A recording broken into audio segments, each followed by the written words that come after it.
고고학으로 밝혀진 고대 이집트 충격적인 비밀.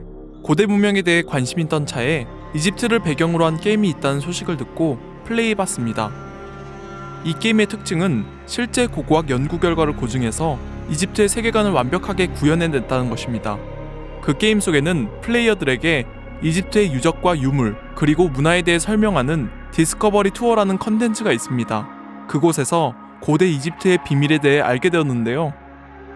그래서 이번 시간은 전 세계에서 가장 경이롭고 웅장한 피라미드를 가진 고대 이집트의 비밀을 낱낱이 풀어볼까 합니다. 프랑스 언어학자 샹폴리옹의 상형문자의 해독을 시작으로 오랜 세월 동안 연구를 통해 그들의 역사와 문화를 이해하는 데까지 발전했습니다. 피라미드의 비밀 앞으로 한 걸음 다가갈 수 있게 된 것이죠. 고고학자들은 피라미드의 건설 목적과 방법에 대해 연구하고 찾아왔습니다. 현대의 중장비로도 들기 힘든 돌을 옮겨 건축했다는 것에 궁금증이 증폭했던 것이죠. 기록에 따르면 그들은 여러 채석장에서 석재를 가공하고 배로 운송했다는 것입니다. 그럼 지상으로 운반할 때는 어떻게 했을까요? 석재와 바닥의 마찰력을 극복하기 위해서 처음에는 선로를 팠고 부분적으로 돌을 끌어서 이동시킬 수 있는 썰매와 레일을 설치했습니다. 그리고 일꾼들이 더 쉽게 석재를 끌 수 있도록 썰매 앞에 물을 부어 표면을 미끄럽게 만들었죠. 나중에 신왕국에 들어서야 동물이 짐을 끄는 방식으로 변화합니다. 그럼 도대체 이렇게 힘든 작업을 어떻게 해낼 수 있었을까요? 인력들을 조직화해서 노동에 참여하게 하고 오랜 세월 동안 작업을 진행했는지 의문이 들었습니다. 바로 그 해답은 그들의 생활 속에 담겨져 있는 절대적인 신앙 문화였습니다. 물론 노동자들을 위한 복지도 훌륭했죠. 노동자들의 숙소와 집을 마련해주고 대량의 빵과 맥주, 고기를 보급했다는 유물과 기록이 나와 있습니다. 또한 상처를 입으면 치료를 받을 수 있었고 휴가 신청도 가능했을 정도로 자유로웠습니다. 예베루스 파피루스라는 고대 이집트의 의료 기록 문서를 보면 다양한 수술 사례와 질병을 설명하는 기록이 있는 반면에 악마와 질병을 물리치는 주술적 처방과 주문이 적혀있을 정도로 종교와 과학의 균형이 이루어진 문명이었습니다. 연구가들이 말하기를 이집트인들에게 신앙은 생활이자 문화였다고 합니다. 각 중요 도시에 자리 잡은 신전은 종교와 정치, 경제 생활의 중심이었습니다. 이 신성한 장소는 말 그대로 신들의 집이라 여겨졌기 때문에 이집트인들은 신전의 모든 것을 보호하고 숭배했으며 정성스러운 의식을 통해 이를 실천했습니다. 신전 벽에서 발견된 의식에서 이집트인들의 신앙심이 어느 정도였는지 알 수 있었는데요. 사람이 3번 식사하는 것과 같이 신들에게도 하루에 3번 곡물을 올렸다는 기록이 나옵니다.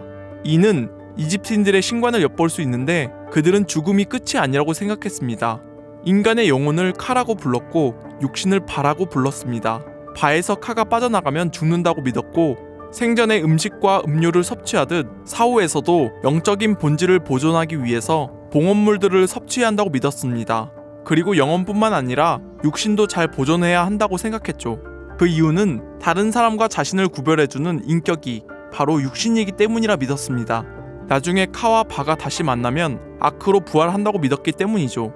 이처럼 윤회를 믿고 있었기 때문에 육신을 보존하는 미라 문화가 발달된 것도 그 때문인 것입니다.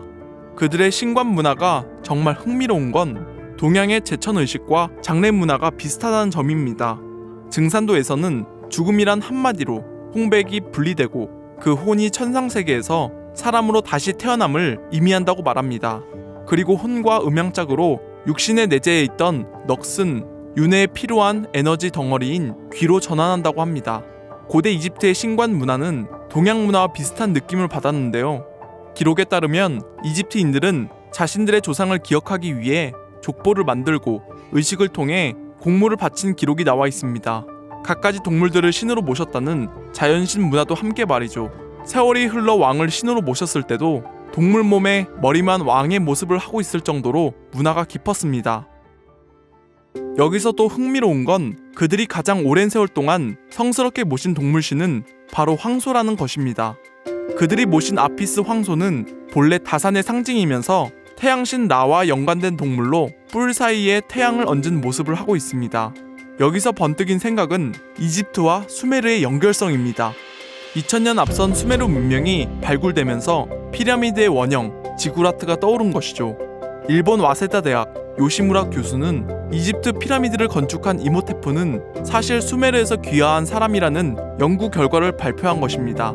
연구가들에 따르면 수메르는 인류 통합 문명일 때 수미리국에서 건너온 사람들이라고 하는데, 여기서 수미리는 소머리족을 뜻한다고 합니다. 그래서 고대 이집트 사람들은 과거의 수메르의 문명과 기술을 받고 고마운 마음에 신앙 문화로 자리 잡을 게 아닐까 하는 생각이 듭니다. 물론 황소가 농업의 활용도가 높아 신으로 모셨을 수도 있겠지만 말입니다. 그럼 다음 시간에는 고대 이집트 미라의 비밀에 대해 알아보는 시간을 갖겠습니다.